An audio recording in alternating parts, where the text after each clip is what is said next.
Welcome to the Live Alive podcast.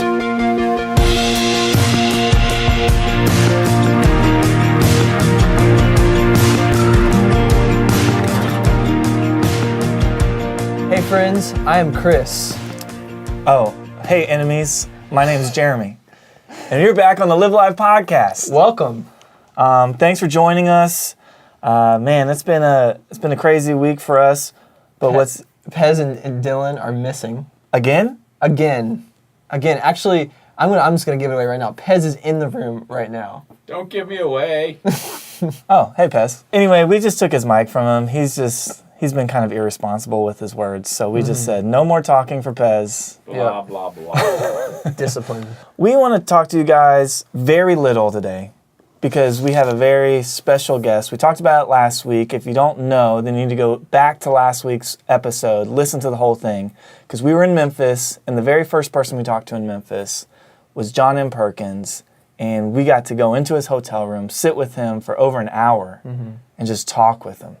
And so this whole podcast today is just all about John Perkins. Yeah. Passing the mic to him and letting him give us the words and wisdom that he has. The day we interviewed him, actually, was the day his book released, the book title being One Blood. One Blood.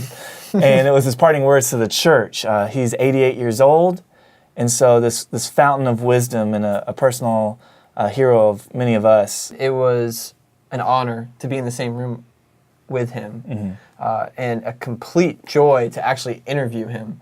Actually, you interviewed him. I manned one of the cameras.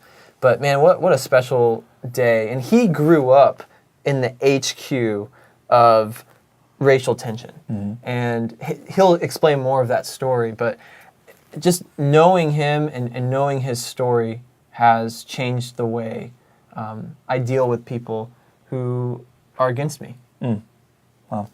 Well, let's just offer this interview up for you and enjoy it. And we'll be back when it's done. What is the abundant life? I think I began to learn that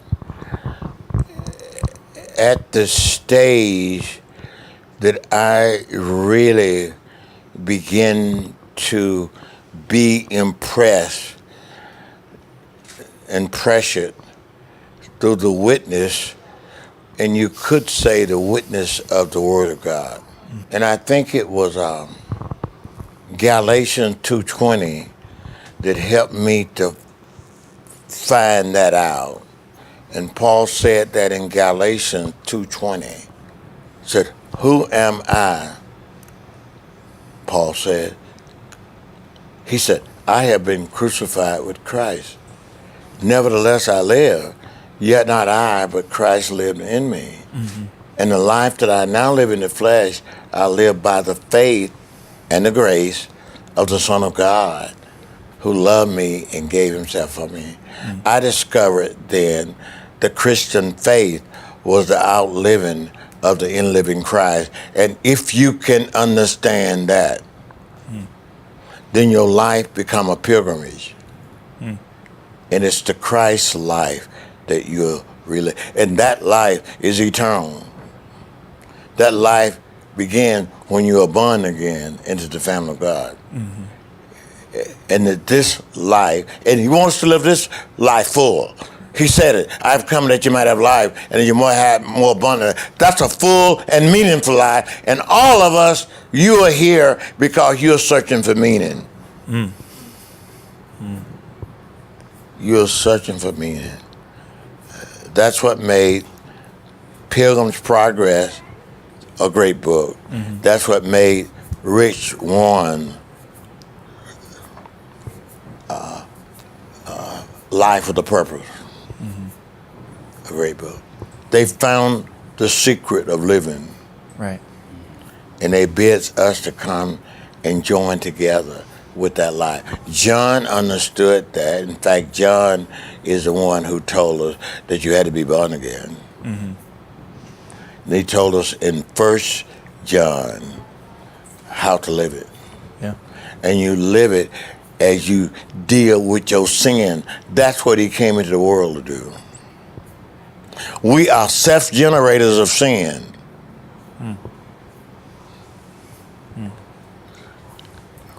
We like to tell other people about their sin. But the sin problem of mine is against God.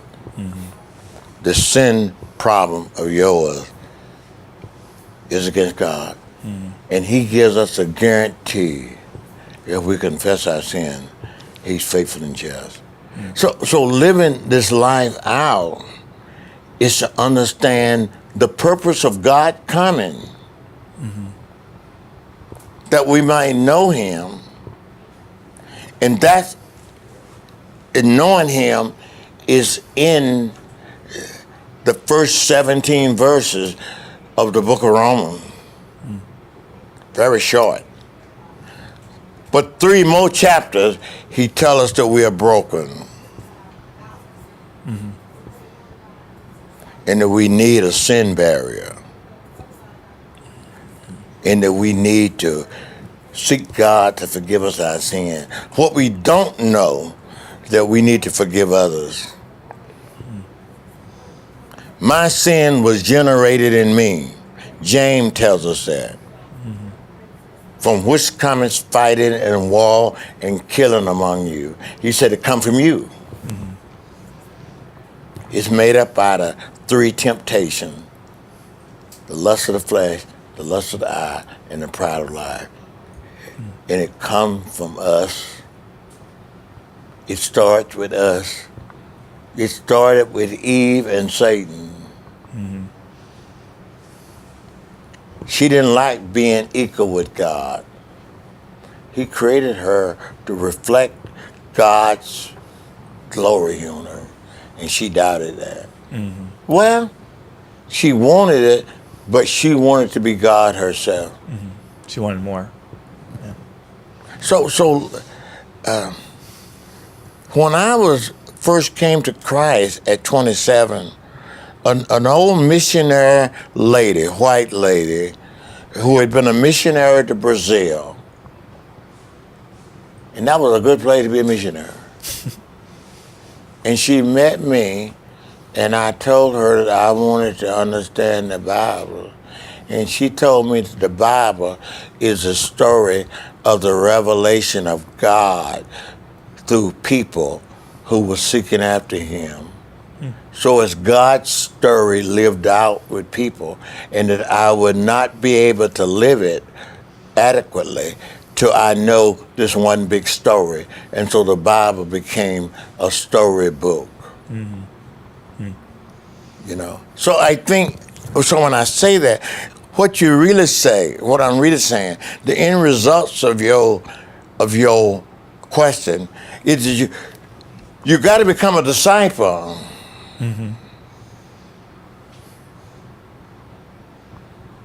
Go into all the world and disciple the nation.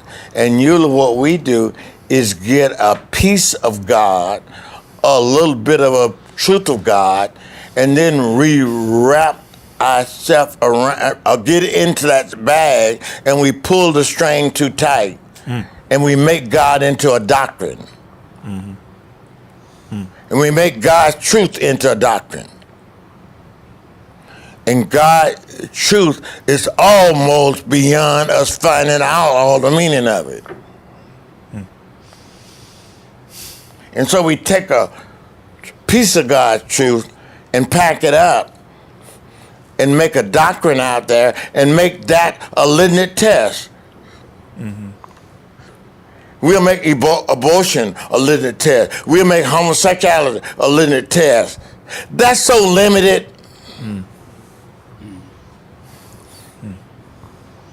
That's so little.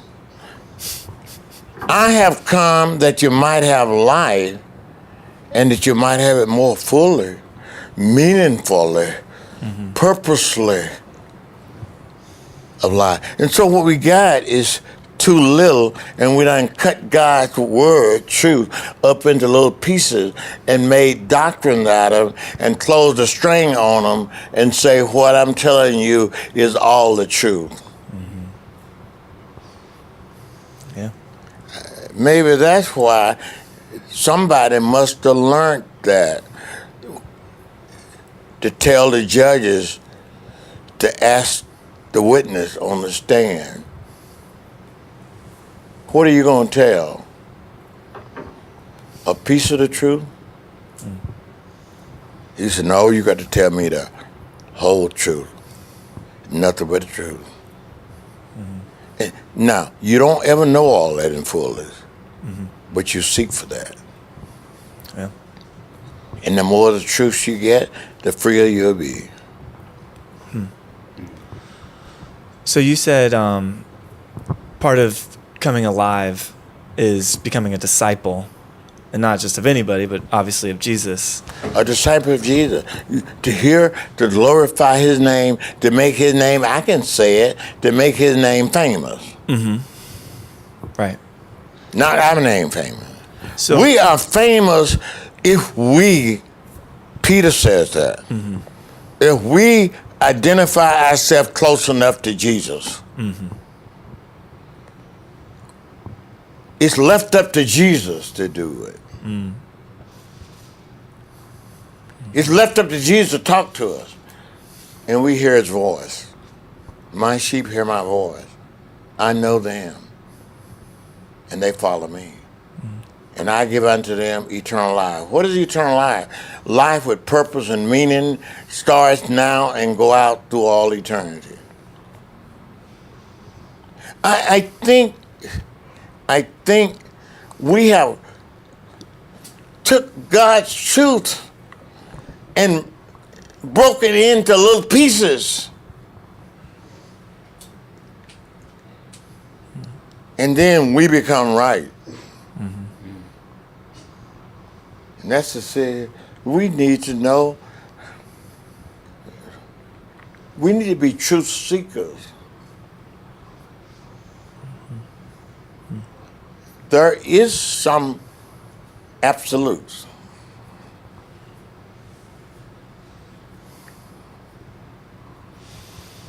And I think the absolute for living, I believe now, would be a little bit of a thirst for God. What makes David has no business in heaven.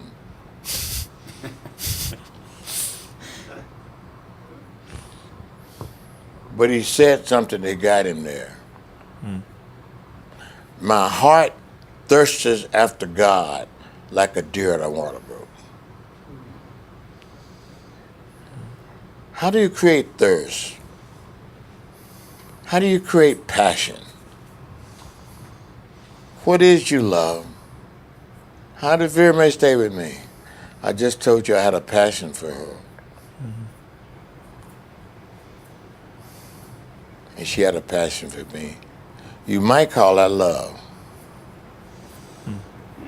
That might be why he say the great commandment is to love God with all your heart and all your soul and all your strength.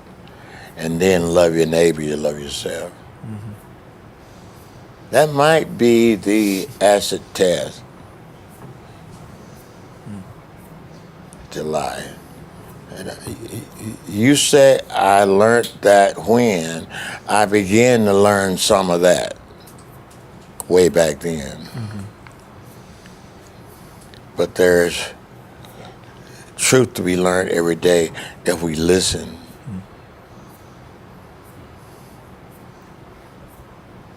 And I really think that listening ought to be to everybody we meet. listening is a hard thing for our culture. It is hard. But it is, it to me is prayer. It to me is meditation. And it's to me, I think John Bunyan got it in the 16th century. What do you have? Where are you going? Where are you coming from? If you can answer that question, and it's a question you always keep asking, you keep asking it, you'll meet honesty, you'll meet goodness, you'll meet these people, and when you lose the light, they will help bring the light, show you the light again. And so we need each other. We need to live a lifetime of being discipled and discipling. That's what he sent us out to do. Make disciples. If you made them Christians before you made them disciples, you have jumped the gun.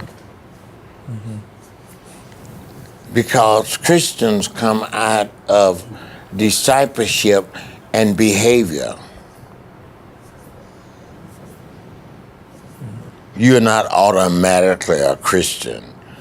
They call them Christian first at Antioch because they had broke through this stupid racial and culture barriers. They call them Christian first. They behave like Christ. And he made them apostles to go out and create churches.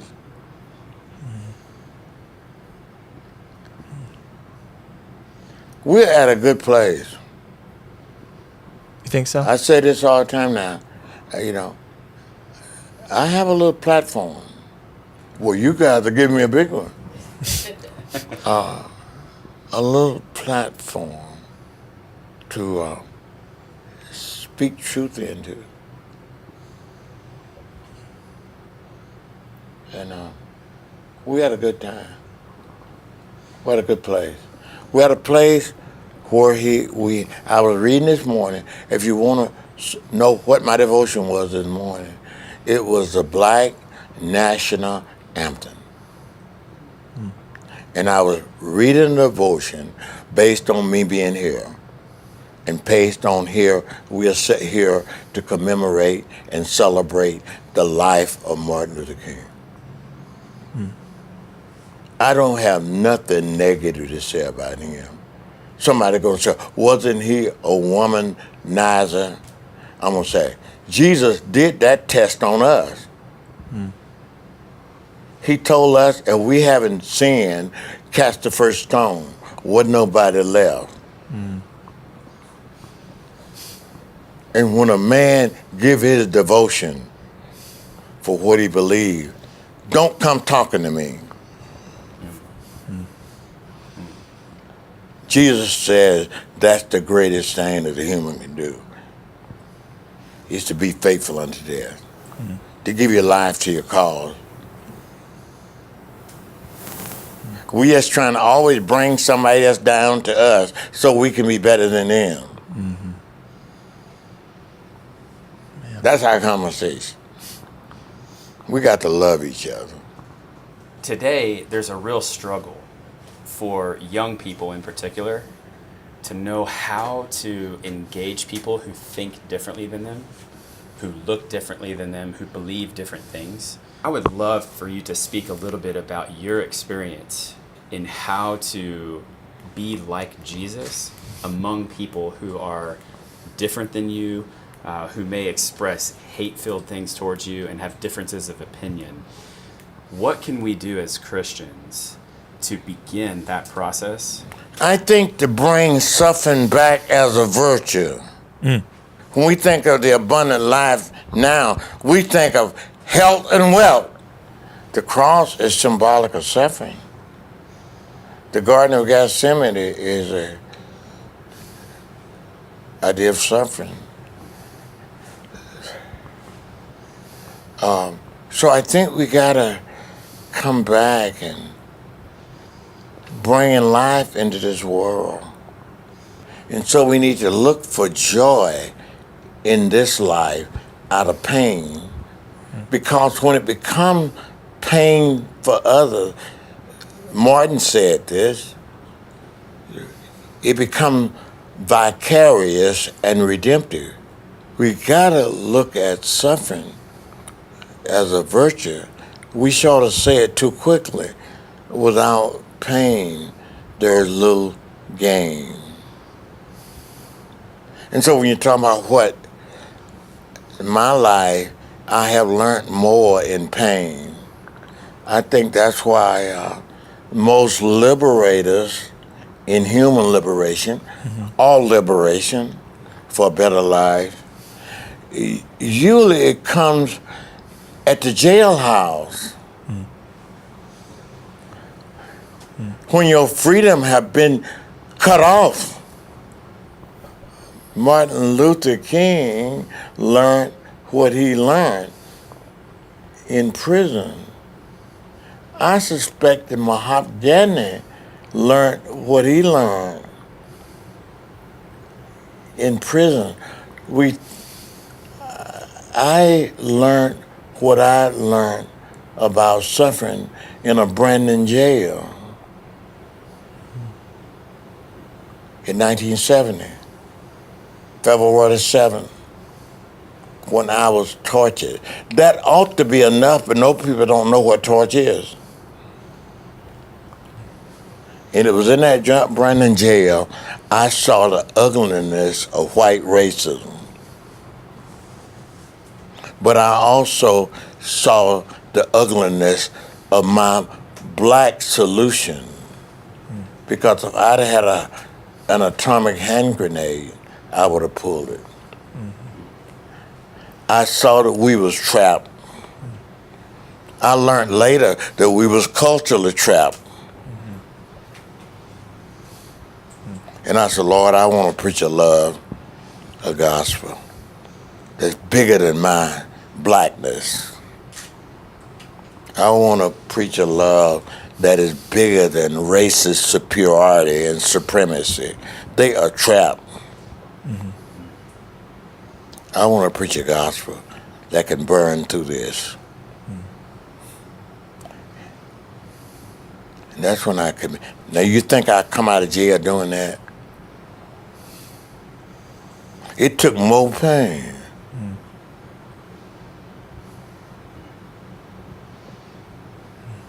It took more pain. You know what it took? It took a deeper love. Because white folks started loving me, black folks started loving me. In fact, I didn't want white folks loving me. But they outloved me. My doctors, my nurses, they wore me out. And now what I'm trying to do is outlove them. Or better yet, I'm trying to love them back. That they love me out of that hatred. And then so instead of making me bitter, that's what I try to say in One Blood. It gave me a greater sense of need. It gave me a greater sense of love. And it gave me a greater, I hope, capacity to love. You know? Yeah. So I think Paul tries to say it like this. It's not only given unto us to believe on the Lord Jesus Christ, but also to suffer for his name's sake. And in the midst of that, joy comes. What's going to give me my greatest joy? And I thought about it. My mother died of a disease on her death certificate. It's called polygyr. That's the way they announced back in 1930. The doctors put on, or the experts put on your death certificate when you die from the lack of nutrition. My mother died when I was 7 months old. They said before she died, she was poor as skin and bone. They didn't have a milk cow, and I was probably drinking the milk, sucking the milk from her breath that it took to keep her alive. And so I lived and she died. And I was thinking about, what's going to be my gratitude? You do that when you get old. You start thinking about who contributed the most to you. And I began to think about, I'm getting close to meeting her. What would I like for her to say? What would I like to, in gratitude, in life? And so when I was closing the book, I said, we got to get to heaven together. When we get to heaven, we're going to be that great multitude. From every nation, every kindred, every color, we're going to be there singing, glorifying God together. Then I said, what am I going to do first?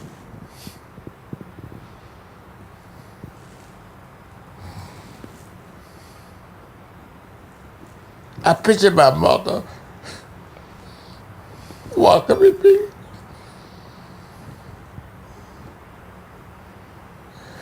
Then I think of my two sons that's grown on.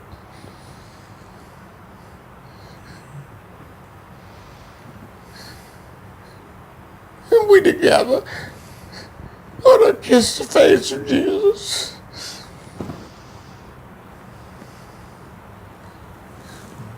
I took that one from Ronald Reagan. When the astronaut died, he gave a speech to the nation. One of the greatest speeches in history. He said when that thing exploded, these heroes kissed the face of God.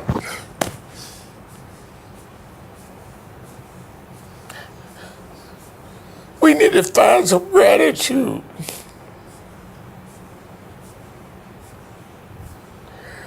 I don't want to hear not one condemnation of Martin Luther King, nor of any of those who died. You can't do more than give your last devotion to God. Be thou faithful unto death.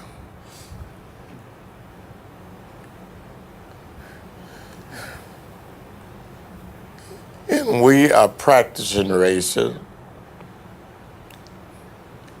We have made black folks niggers, now we making white folks niggers. When we call them racist, it's just like calling us a nigger.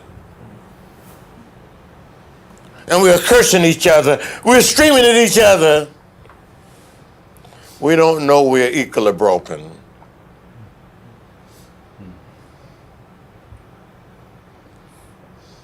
We need the heaven light to shine on us. We need the heaven light to shine. We need to get rid of racial reconciliation. That's a misnomer. That's a lie. God only created one of those.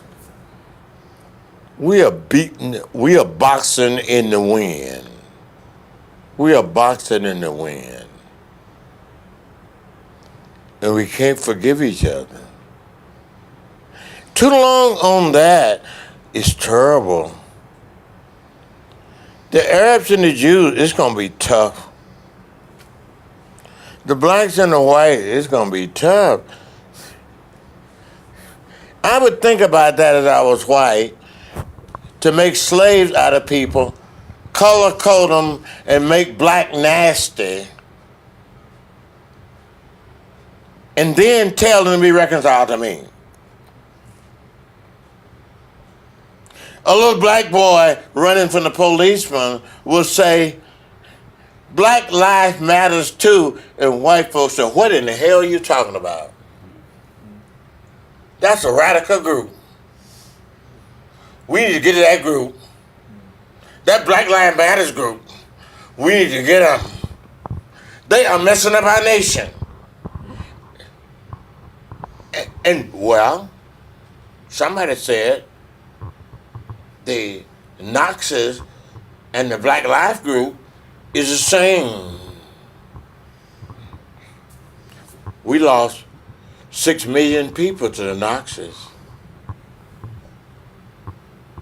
My brother fought the Knoxes.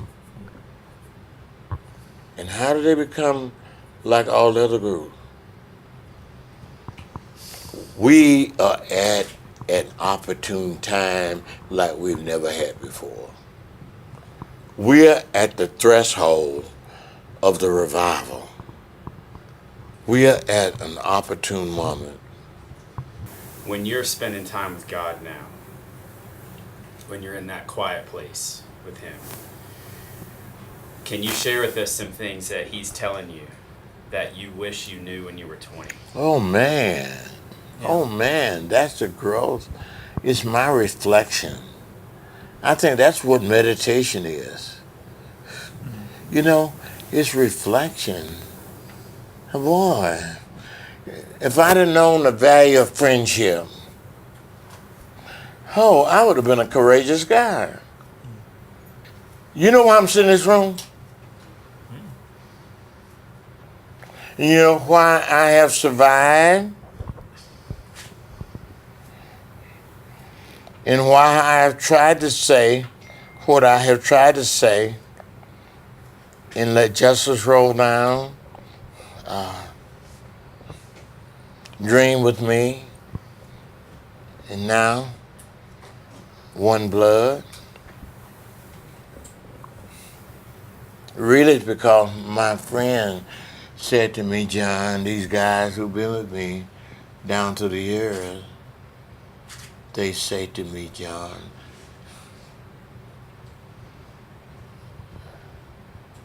I'm with you till I die. What y'all have to think about, I don't have to think about it.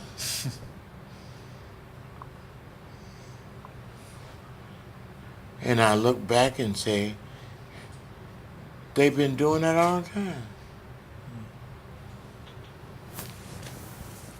That's what I wish I'd have known. I wish I'd have known the value of friendship.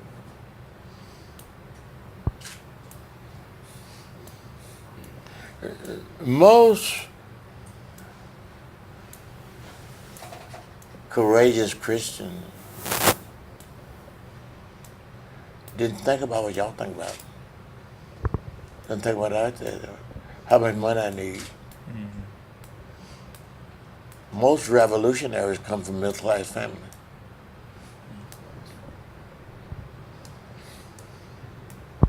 Think of them. Wilberforce. He inherited his uncle's fortune. He did one thing for 40 years. They said, you can be the prime minister, you can be the chancellor of the Czech and all of that. He said, I don't want to manage a slave state, I want to abolish it.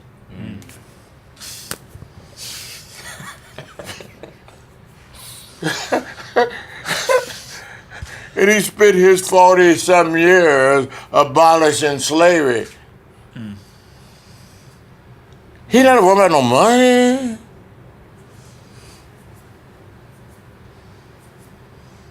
Mandela was a lawyer.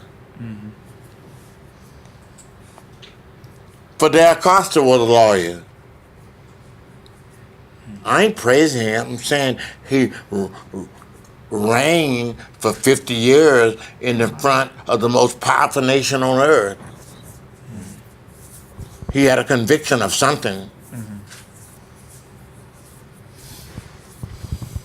And you know, they say that people who make a difference in the world has a extraordinary commitment to what they're committed to.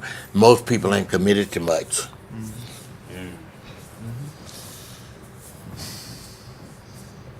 most people who make a difference in the world is committed to what they are committed to. They have an unusual commitment. I'm afraid our leaders now have an unusual commitment to money.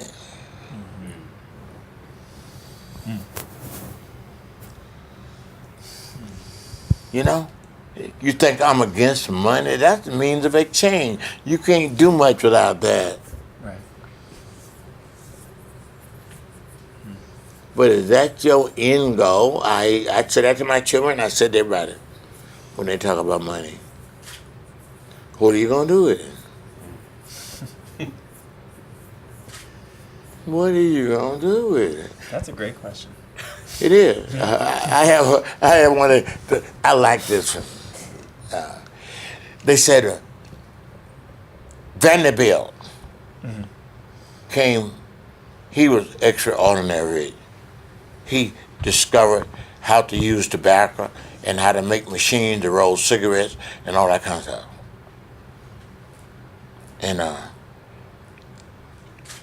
he from a small town, and in his small town friend he went to high school with, grew up with, became his lawyer.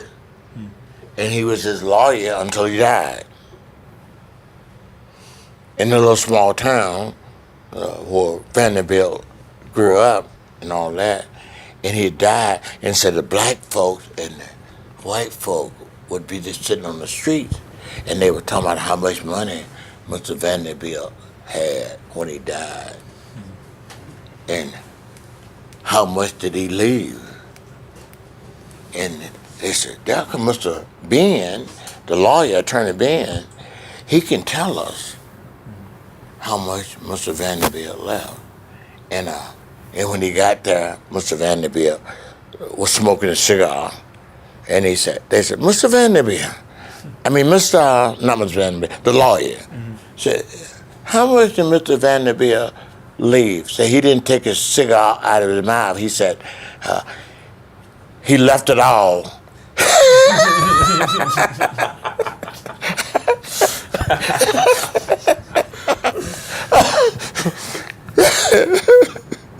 So he didn't take anything with him?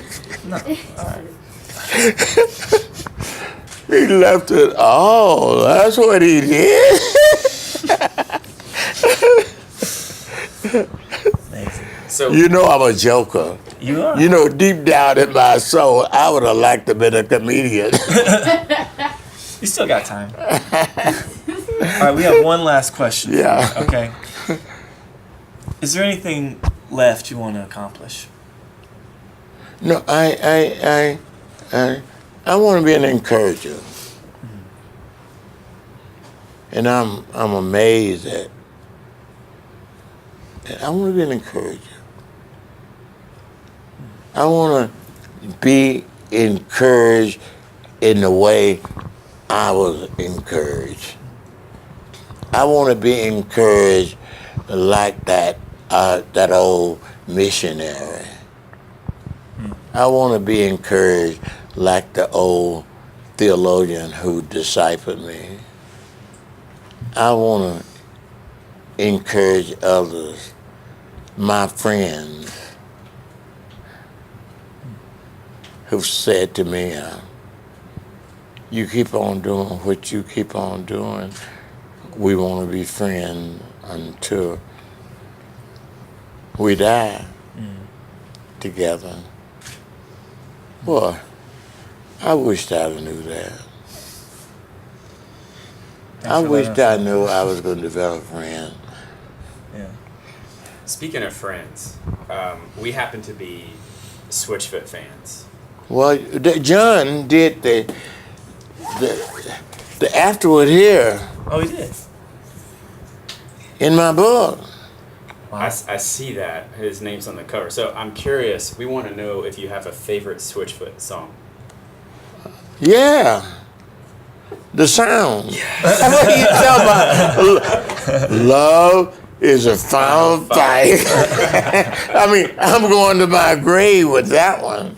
I'm going to my grave with that one. So I'm not sure what to say after an interview like that. Yeah, me either. I don't want to be that guy that just ruins the mood. But I might have just ruined the mood. I mean, the beauty of that interview was that it had some of everything.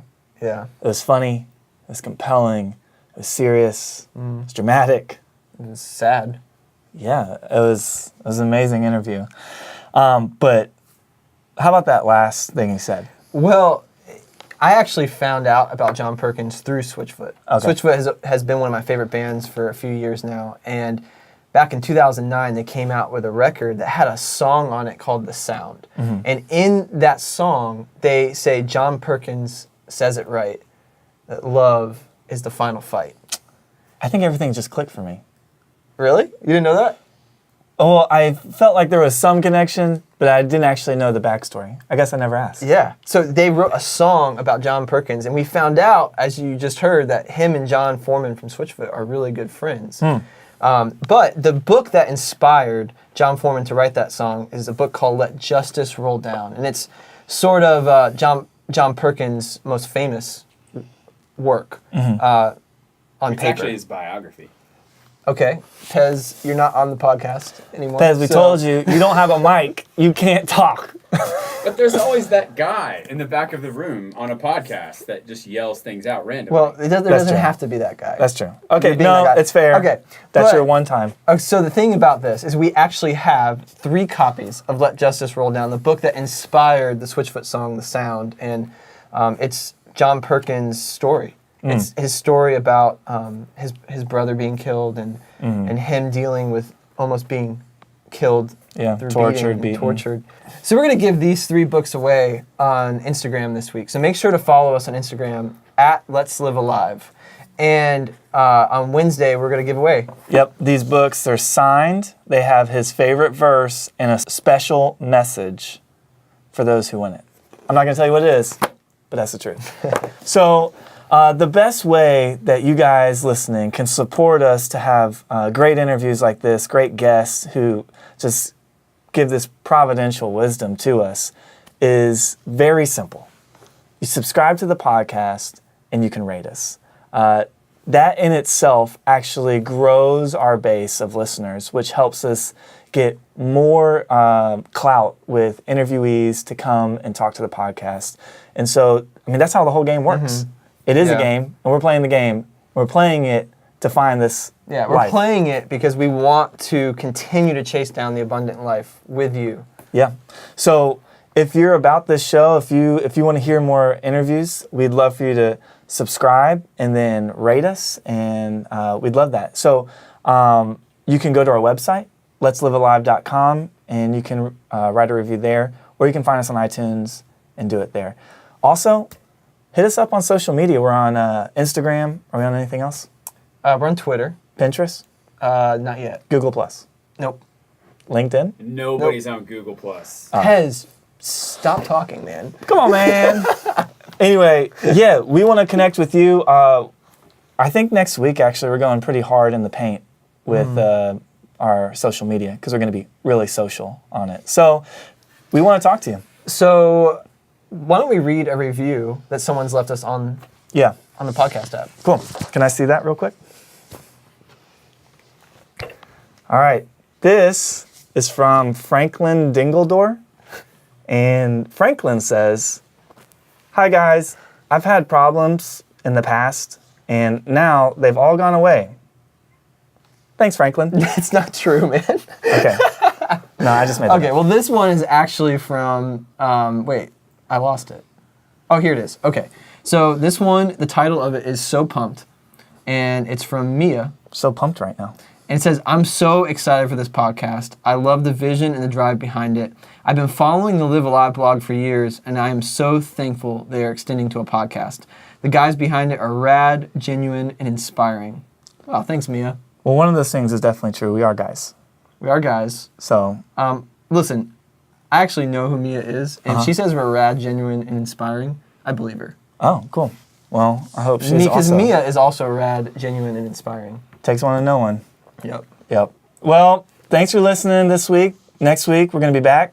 Everybody's going to be in-house. Dylan's going to be here. Pez's going to be here with a microphone. Chris, me, and maybe a special guest host. Maybe. Maybe. See you next time. See you guys next week.